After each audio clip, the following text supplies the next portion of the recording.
for this evening, Nanchin Kazeh. And Nanchin is coming to us from Nigeria. She is a master's graduate of APLORI, which is the AP Leventis Ornithological Research Institute in Jos. And she continued with her master's after undergraduate studies at Jos University.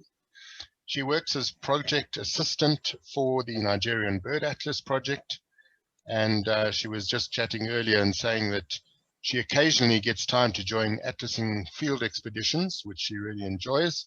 But most of her time currently is taken up digitizing historical bird records from as far back as the 1970s and incorporating these into the Bird Atlas project. Her presentation this evening, Why We Atlas from the Nigeria Perspective, is about participation and the journey thus far in the Nigerian Bird Atlas project. And welcome, Nanchin. It's lovely to have you with us, and we're really looking forward to hearing about the latest developments with this amazing project that's taking place in Nigeria. Over to you. All right. Thanks a lot, Rick, and warm welcome to everyone that joined us. So I will quickly tell you the story of Nigeria through the Nigerian Bird Atlas project. I'm going to be talking to all of us about why we atlas from the Nigerian perspective. But first of all, I want to briefly tell us why we atlas in the first place. And the first reason is for the birds, because it's the Bird Atlas project. And then secondly, is for the environment. And then thirdly, is for the people that interact with the environment and the birds. So to start with, we'll talk about, I will take us through a bit around Nigeria and to tell you about actually what is on ground. Nigeria is a country that is very rich in avifauna, and we have diverse habitats ranging from the forest to the desert. But then we have a really fast-growing population, which is over 2 million as at present. And then this growing population tends to increase the pressure on the already depleting resources that we have. So for that, there's a need for environmental awareness, if at all we want to save the little that we have, or want to like regenerate and bring back what we have. So already in Nigeria, we have a poor natural history culture. People tend to completely separate biodiversity from livelihood. So, and then in Nigeria, we at present have less than 500 indigenous ornithologists, which of course, when you compare that to other countries in West Africa, we probably have few. So definitely we need more if we really want to make headways in this project. So for us to bridge the gap, we actually are looking for the right tool. And here is where the Nigerian Bird Atlas comes in. And the Nigerian Bird Atlas project is an initiative of the AP Leventis Ornithological Research Institute with technical support from the University of Cape Town. And our main goal is to update information about birds distribution. And this project actually started in 2015, the ending of 2015. And actually, by doing this, we want to connect back the public to the environment. So talking about the why atlasing. So why the Nigerian Bird Atlas project? As I earlier on said, we have over 900 bird species, and which of course, most of them lack information about distribution, their population sizes, and how these are changing over time. And so the Bird Atlas for Nigeria will help to update this information, and will also, from this updated information, be able to have information on how to conserve the birds that we have. So for now, I will take us briefly about what the Atlas project is able to do in the aspect of birds. So first of all, about updating birds distribution. This is the house sparrow, which a project was done by Ringham and colleagues. In the first place, the house sparrows were only found around the Sahel region in Nigeria, that's around Sokoto and Maiduguri. But because of the atlasing expenditure or the atlasing outing that they have around the Ariwa atlasing, they were able to find this bird around Jigawa, Bauchi, and Yobe. So through this, we're able to tell about range extension and breeding about some of these bird species. Example, the house sparrow. Next, we were able to talk about understanding how environmental variables actually relate or actually affect some of the distribution of this bird species. And I'll be giving us an example with the rock firefinch, which is a range restricted species. It was endemic to Nigeria before, but now it's actually found in Cameroon. So we have an ongoing project that we're like trying to relate the environmental variables that affect the distribution of the rock firefinch. So we're able to come up with this map using Maxent to actually like show us the suitable habitat for these bird species. It's an ongoing project which we hopefully will finish soon.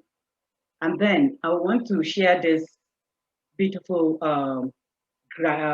map also from Professor Les, actually just using the occurrence point of the rock firefinch to tell us where this species will prefer to be. So the darker shades is actually where is the best habitat that this species will prefer to be. Then the next shade is, okay, if I don't have the preferable habitat, I can actually take this. But then the completely lighter shade is, okay, if every other thing is not available, I can manage with this. So these are some of the wonderful illustrations as to why we atlas, so that we'll be able to tell all the story. So for next, I will take us through the work of Jaffer et al., where they talk about the raptors in Europe, and they actually like find out how changes in temperature, in autumn temperature, affect the timing of migration in this species. And studies like this is actually what we're hoping that we'll be able to achieve through the data that is being updated or uploaded every day into the Nigerian Bird Atlas project. So another case study is this phenology study. This is one from Nigeria about the winchat, the pelagic migrant from Europe down to Nigeria. This graph was gotten from reporting a checklist, 912 checklist. It's not actually clear, but then it's showing us a bit of what is happening when this species is found in Nigeria, and from April, gone back to Europe, and then comes back around October. So this is a wonderful illustration of what we can do with the data that we have. And also, this is another illustration from Kenya. It's actually about the red-backed shrike. This species in particular is having two peaks where it can be found in Kenya. And if Kenya will be able to do this, why not us? So actually, we are looking forward to producing maps like this. Another thing about the birds is that we'll be able to generate maps that will show us conservation hotspots. Like, for example, this Nigerian map where it shows efforts being put on ground. The darker shade is actually showing where we have more data, while the yellowish part is actually showing where there are less or just few records in that area. So from this map, we'll be able to tell more about species distribution, diversity, and richness. Just like this example, where they used the bird pictures from Nigeria to actually illustrate species richness. So this is actually gotten from the pictures that are being uploaded. And this is a brilliant way to actually showcase some of the things or some of the birds and how diverse or rich they are in a particular area. So going over to the environment and human part of the talk, we realized in the Nigerian Bird Atlas project that it's very important to actually involve general public and to collaborate with other government agencies or NGOs to actually move this project ahead. And so by doing so, we move into partnership with different NGOs, government agencies, and individual scientists to actually achieve this. And also another way is to involve the general public, which of course we know you can actually carry on a citizen science project effectively without involving the people around. So that's actually one of our main focus and strategy, reaching out to the people and getting them involved all the more into the project. And so as part of the strategy, the Nigerian Bird Atlas project actually creating bird clubs all over the country to see that we achieve this. And so I will talk to us about the Potterscombe Bird Club. And this is one of their outing where they are like actually reach out to secondary school students and with a campaign of tree planting. And here is one example from the Jos Bird Club where we actually have a walk on the street to create awareness about our wetlands. And another one is from the Ibadan Bird Club, where they organize a workshop to actually talk to people about birds that migrate from Europe down to us in Nigeria. And more about people and the environment. It's only when you're out there that you'll be able to see a beautiful flower like this. This is the Nigerian national flower. And then, again, it's only when you're out there that you'll be able to see things like this. This is one of a bird club member that is actually checking out a snake that just moved out of his cane. And what best way to connect with the environment? I particularly picked this picture because this particular individual, this lady, is a member of the Jos Bird Club, and for her to like express how free you can be in nature. This is one of the things we intend to achieve through atlasing. And to just summarize this a bit, I will just take us briefly through the benefits of atlasing, which of course is to stimulate bird and other biodiversity conservation, and also is an avenue to discover so many things and adventures. And again, through the different bird clubs, we have the Atlas team, the different meetings that we have, just like Ringim was just mentioning that we had a workshop now and they're actually having a barbecue. So a very good avenue to actually meet with new people. And then through that, you'll be able to increase your network. And then part of it is to actually carry on researches, like some of the things that I show you, using from the bird aspect, we can be able to show different things happening, changes in the environment and how it's affecting this bird. And then this is a very wonderful avenue for actually people to move out there and to exercise and to improve general well-being. And so the next thing I will just tell us how far we have gone with this project. On the left-hand side, you see actually this is our effort on ground. This is the present coverage we have for the Nigerian Bird Atlas project. And after 5 years, from just 2 pre-NIBAB clubs, now we have over 23 bird clubs.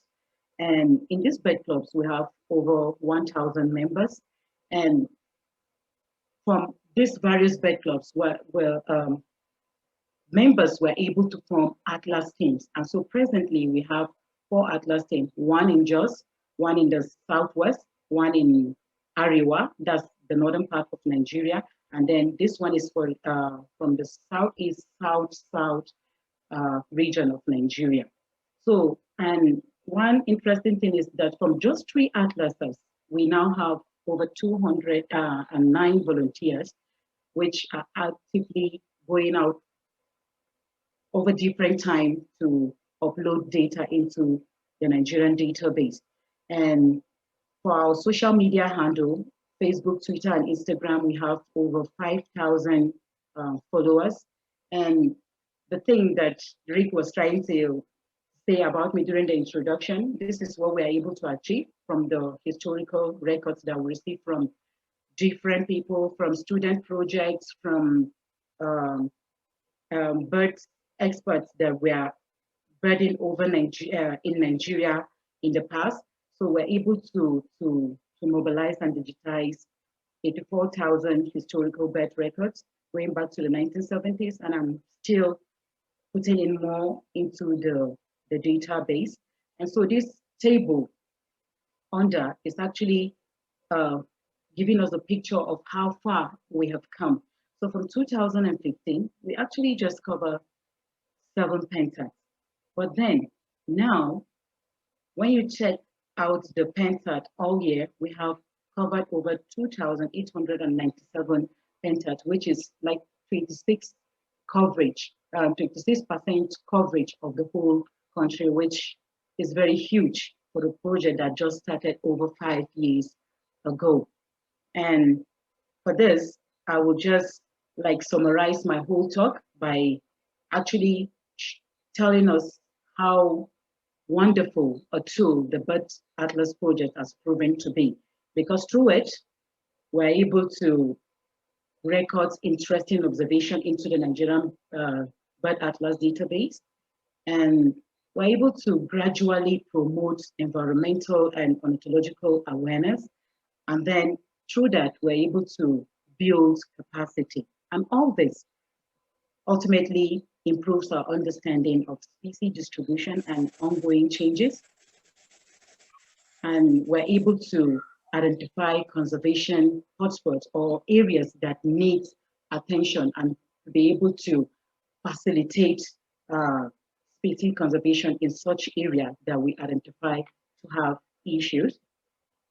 And then again, another part is that we're able to improve environmental awareness and consciousness in the general, in the Nigerian people, because obviously from the beginning we tend to just separate everything, but gradually now people are appreciating the fact that we are all part of a whole system, and for us to continue to have that system, we need to work together and not in isolation, but do our best to aim conserving all that we have, especially our birds. So, and this project, the aim is to create a win-win situation for birds, for the environment, and for man. The potential of this project is just so huge. And to cap it all, why we Atlas is just to give our birding experience a purpose. And to end my talk, I really want to appreciate our wonderful contributors, the citizen science community that we have that always uploads data into the Nigerian database, and then appreciate all our contributors and sponsors.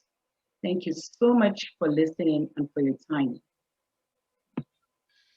Nanchin, thank you very, very much. Wow, what a wonderful success story the Nigerian Bird Atlas is, in progress. And a question that I have, and I'm sure many of us would be interested to know, is to what do you account for the success of involving the members of the public? And I mean, it's phenomenal the number of clubs that you've been able to that everybody's been able to establish as a result, the interest in atlasing. What are some of the success factors in achieving this? Because this is a real success story. Yeah, so so one of the big factor there is that from the beginning we identify areas where we have Aplori graduates. And so when we have one or two individuals over there, we like build from there, because such individuals have a knowledge of birds.